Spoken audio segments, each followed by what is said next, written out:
Good morning, students of class 9th.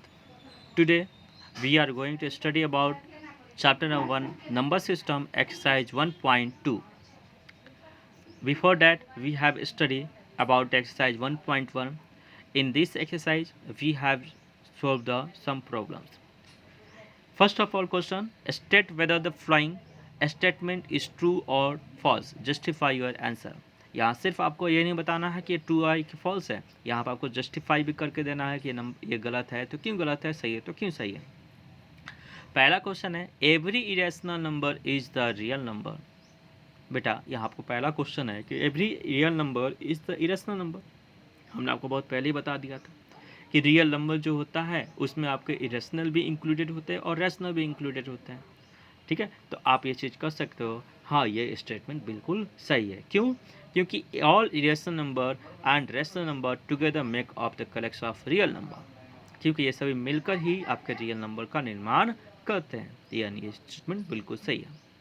दूसरा, every point on the number line in the form of √5m where m is the natural number. यहाँ कहता है कि every point जो आपके number line पे पाया जाएगा √m के फॉर्म में, वहाँ पर m जो होगा नेचुरल नंबर होगा। नहीं, ये बिल्कुल फॉल्स है। क्यों?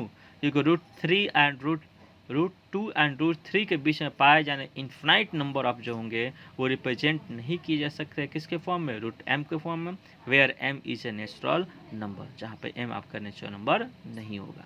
इस प्रकार से ये दूसरा स्टेटमेंट बेटा आपका बिल्कुल गलत होता है। तीसरा स्टेटमेंट देखते हैं, every real number is irrational number not. देखो आपका ये है बेटा आपका रियल नंबर, ये कौन है, रियल नंबर है। ठीक है, और इस रियल नंबर के अंदर मौजूद है रैशनल और इसके अंदर मौजूद है कौन, इरेशनल। ठीक है, तो इस बड़े वाले सर्कल के अंदर है ना, ये बड़ा वाला सर्कल, तीन छोटे वाले सर्कल के अंदर तो नहीं मौजूद है, ये रैशनल है और ये इरेशनल है।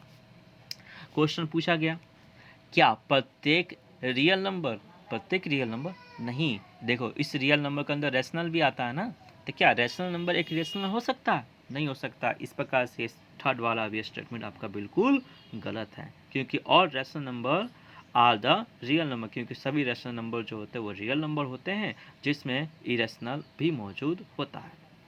ठीक है, question number 2, are the square of all positive integer are the irrational. Are the square root of all positive integer is irrational. क्या स्क्वायर रूट सभी पॉजिटिव इंटीजर का आपका इरेशनल होगा? सभी पॉजिटिव इरेशनल। पॉजिटिव आपके इंटीजर कौन कौन से होते हैं? 1 होता है, 2 होता है, 3 होता है, 4 होता है, 5 होता है, 6 होता है, 7 होता है, 9 होता है, ऐसे बहुत सारे नंबर हैं। तो यहाँ बोला गया कि प्रत्येक आपका पॉजिटिव इंटीजर को जो स्क्वायर रूट किया जाएगा वो आपका एक इरेशनल नंबर बिल्कुल नहीं होगा। देखो √1 करो तो यहाँ रिजल्ट आता है 1, √2 करो तो यहाँ रिजल्ट आता है 2, √3 करो तो रिजल्ट आता है √3, √4 करो तो रिजल्ट क्या आता है बेटा, 2 आता है। इस प्रकार से हमने देखा कि यहाँ पर जितने भी आपके पॉजिटिव इंटीजर हैं उन सभी पॉजिटिव इंटीजर को हम इरेशनल नहीं कर सकते अगर उनका स्क्वायर रूट किया जाता है तो, क्योंकि √1 का स्क्वायर रूट 1 होता है और √4 का स्क्वायर रूट 2 होता है। इसी प्रकार से √9 क्या होगा, 3 होगा, √25 क्या होगा, 5 होगा, √16 क्या हो जाएगा आपका जो है 4 हो जाएगा। इस प्रकार से हम इस चीज़ कर सकते हैं, square root of all positive integer are not the irrational number. As for example √4 is equal to 2 which is a rational number. तो यहाँ क्वेश्चन ही बोला था कि अगर ये नहीं हो सकता है तो आप इसका एग्जांपल देके हमें समझा दो, समझा दिया गया। आपको यहाँ पर इसको रिप्रेजेंट करना है किसके ऊपर, नंबर लाइन के ऊपर। वेरी सिंपल है, किसको, √5 को रिप्रेजेंट करना। इसके लिए क्या करना होगा, आपको एक जो होगा बेस लेना होगा। बेस मान लेंगे कितना सेंटीमीटर का, 1 सेंटीमीटर का, और इस पर हाइपोटेनस हम लोग इस परपेंडिकुलर डाल देंगे कितना सेंटीमीटर का, 2 सेंटीमीटर का।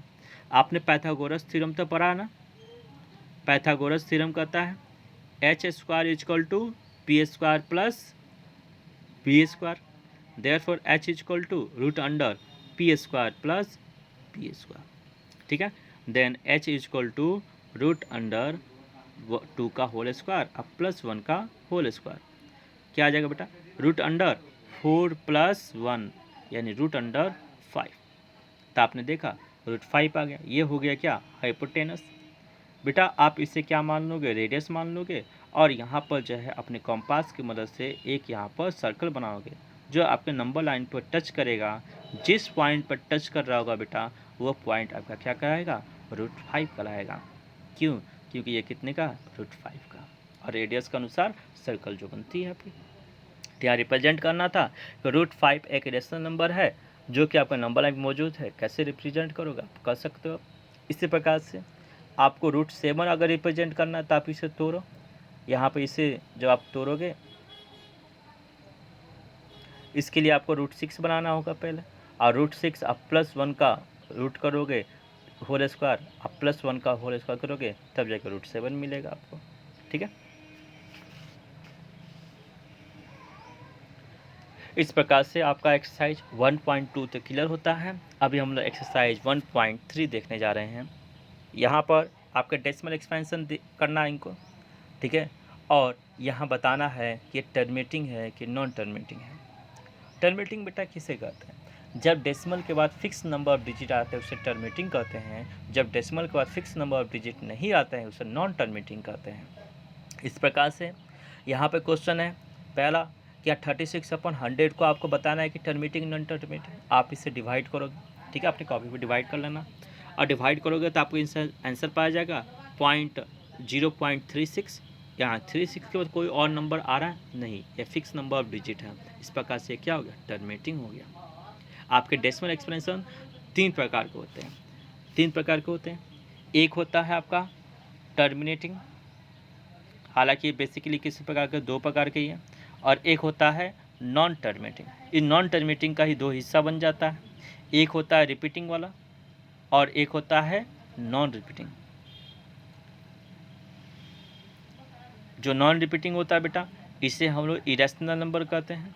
आपको क्लास 10th में पढ़ना है, ये ध्यान रखेंगे, ठीक है। और जो रिपीटिंग होता है और जो टर्मिनेटिंग होता है ये दोनों मिलकर आपको रैशनल नंबर का निर्माण करते हैं, ठीक है। तो यहाँ पर आपको बताना है सिर्फ और सिर्फ यहाँ पर बताना है कि टर्मिनेटिंग है कि नॉन टर्मिनेटिंग है। आप जो है 1/11 को जब आप डिवाइड करोगे तो आप देखो 0909 बार बार डेसिमल के बाद रिपीट करेगा। इस प्रकार से क्या है, रिक्यूरिंग वाला है, मीन्स दैट कि नॉन टर्मिनेटिंग रिपीटिंग डेसिमल है। कौन सा डेसिमल है, रिपीटिंग डेसिमल। इसी प्रकार 3/13 को जब डिवाइड करोगे तो आप ये चीज़ पाओगे कि यहाँ पर 230.230769 फिर से रिपीट करने के बाद आ जाएगा 230,769, फिर आ जाएगा 230,769। ये बार बार यही नंबर रिपीट कर रहा, इसलिए हम इसे क्या कहेंगे, recurring non terminating repeating decimal, ठीक है। इसी प्रकार से आपको जो है बाकी सारे क्वेश्चंस को सोल्व करना है और सोल्व करके बता देना है कि टर्मिनेटिंग है कि नॉन टर्मिनेटिंग है, नॉन टर्मिनेटिंग में रिपीटिंग है या फिर नॉन रिक्यूरिंग वाला, नॉन रिपीटिंग वाला, ठीक है। आपको एक क्वेश्चन दे दिया कि यहाँ पर जो है 1/7 = 0.142857 रिक्यूरिंग, मींस दैट कि 7 के बाद फिर से स्टार्टिंग किसका हो जाएगा, 142,857 का।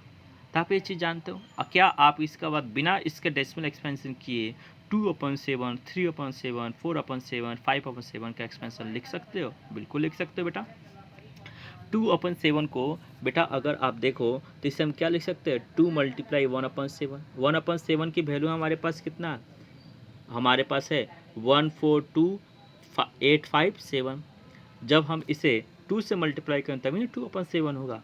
तो इस सिंपल सी बात है कि हमें करना क्या है, इसमें 2 से मल्टीप्लाई कर दें। 2 से मल्टीप्लाई करोगे तो यहाँ पे आ जाएगा 0.285714, ठीक है।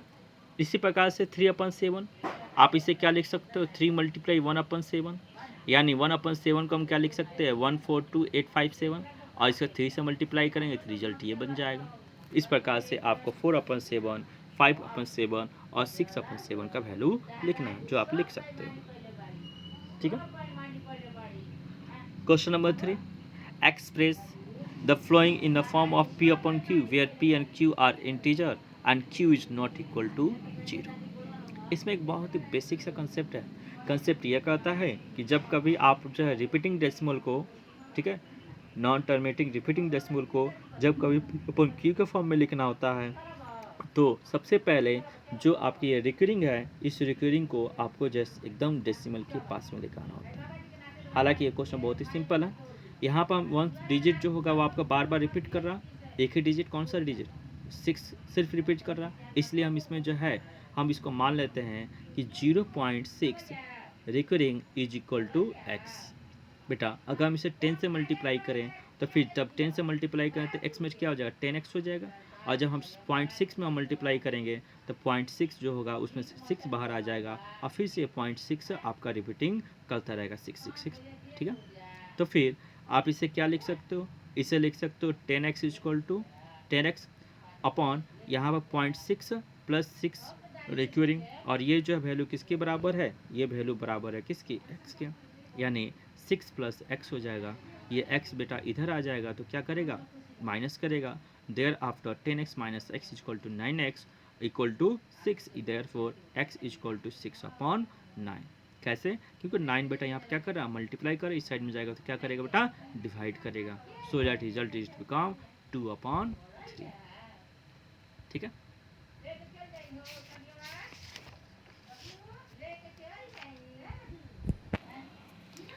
इस प्रकार से क्वेश्चन नंबर 0.47 रिक्वेरिंग मीन्स है कि यहाँ पर 7 क्या कर रहा है, बार बार रिपीट कर रहा है। हम देख रहे हैं कि एक ही डिजिट रिपीट कर रही है, इसलिए फर्स्ट ऑफ ऑल हम यहाँ पे इस पर किससे मल्टीप्लाई करेंगे, हम इसकी जो है मल्टीप्लिकेशन करेंगे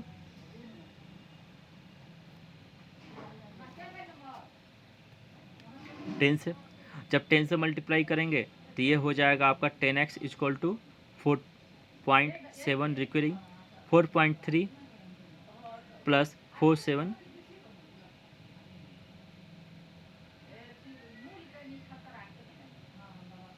सॉरी डियर स्टूडेंट्स, यहाँ पर क्वेश्चन नंबर 2 का सॉल्यूशन थोड़ी सी गलत हो गई थी, जिससे हमने सही करके अभी आपको दे रहे हैं। तो यहाँ पे देखो, यहाँ x इक्वल टू हम लिख सकते हैं 0.7 रूट यहाँ पर 7 रिक्वेरिंग। अगर बेटा हम इसे 10 से मल्टीप्लाई करेंगे तो 4 जो होगा डेसिमल के पहले आ जाएगा, और 7 जो होगा वो आपका रिक्वेरिंग वाला जो होगा वो जस्ट आफ्टर डेसिमल हो जाएगा। तो इस बात का आपको ख्याल रखना है कि जब कभी आप देखो कि रिपीटिंग जो डेसिमल है वो आपके डेसिमल से दूरी पर है, तो आपको फर्स्ट ऑफ ऑल एक जो भी नंबर आपके इसके डेसिमल के बाद जो रिक्वेरिंग नहीं कर रहे हैं, जो रिपीटिंग नहीं कर रहे हैं, उनका आप डेसिमल के पहले कर लेना। ठीक है, तो इस प्रकार हम सबसे पहले हम दोनों साइड में 10 से मल्टीप्लाई करेंगे, तो यहाँ पर हो जाएगा 10x इक्वल टू, यहाँ पर इसमें 10 से मल्टीप्लाई करेंगे तो 0.1 डेसिमल पीछे जाएगा, तो यहाँ क्या हो जाएगा 7 हो जाएगा, और सही 4 हो जाएगा। अब 0.7 रिक्वेरिंग, फिर से हम इसे जो 100 से मल्टीप्लाई करेंगे, क्योंकि 2 डेसिमल हमको बाहर लेके आना है ना, 2 डिजिट ये जो रिक्वेरिंग वाला है, जो टोपी वाला है, उसको बाहर लेकर हमें आना है किसी भी तरीके से। ठीक है, तो इसलिए हम यहाँ पर किससे मल्टीप्लाई करेंगे, 100 से। Thereafter 100x equal to 47.7 recurring. अब हम इस दोनों इक्वेशनों को घटा देंगे। क्यों घटाएंगे, जैसे ही घटाएंगे तो 7 जो रिक्वेरिंग वाला है और ये 7 रिक्वेरिंग है, दोनों क्या हो जाएंगे, कैंसिल आउट हो जाएंगे, सच डैट कैंसिल हो जाएंगे। Thereafter we can solve easily, इसलिए हमने दोनों इक्वेशनों को यहाँ पर क्या किया, घटा दिया। किस इक्वेशन को, थर्ड में से किसको, सेकेंड को। जैसे ही घटाया तो 100x में से घटाएंगे किसको, 10x को, और 47.7 रिक्वेरिंग में से किसको घटाएंगे, 4.7 रिक्वेरिंग को। जैसे 100x माइनस 10x करेंगे तो क्या हो जाएगा 90x, और 90x हो जाएगा, और 47.7 रिक्वेरिंग को घटाएंगे 4.7 रिक्वेरिंग से तो क्या हो जाएगा 43 हो जाएगा। अब इस प्रकार से यहाँ देखो 90x के साथ क्या कर रहा है, मल्टीप्लाई, साइड चेंज करेगा, 43 अपॉन 90 हो जाएगा। ठीक है, इसी प्रकार से आपको पॉइंट ये क्वेश्चन भी आपको सोल्व करना है। फर्स्ट ऑफ ऑल देखो कितने नंबर आपके रिक्वेरिंग वाले हैं, तो आपके 3 हैं, इसलिए हम डायरेक्टली इसको 1000 से हम मल्टीप्लाई कर देंगे। जैसे 1000 से मल्टीप्लाई करेंगे तो फिर ये हो जाएगा 1000x इक्वल टू 1 पॉइंट यहाँ पर 001। फिर से रिपीट कर रहा है, ये हिस्सा इसको क्या लिख सकते हो, 1 को 1 लिख देंगे, और 0.001 को ये क्या लिखेंगे, x लिखेंगे, क्योंकि इसकी वैल्यू किसने मानी गई, x मानी गई है। फिर x को साइड चेंज करोगे तो 100x minus x equal to 999x इन 999x इक्वल टू 1, यानी x इक्वल टू 1 अपॉन 999। इस प्रकार से इस एक्सरसाइज को आपको सॉल्व करना है। इस प्रकार से हमने क्वेश्चन नंबर 3 तक सॉल्व कर दिया। क्वेश्चन नंबर 4, 5, 6, 7, 8, 9 वो आपको कल सॉल्व किए जाएंगे। Thank you.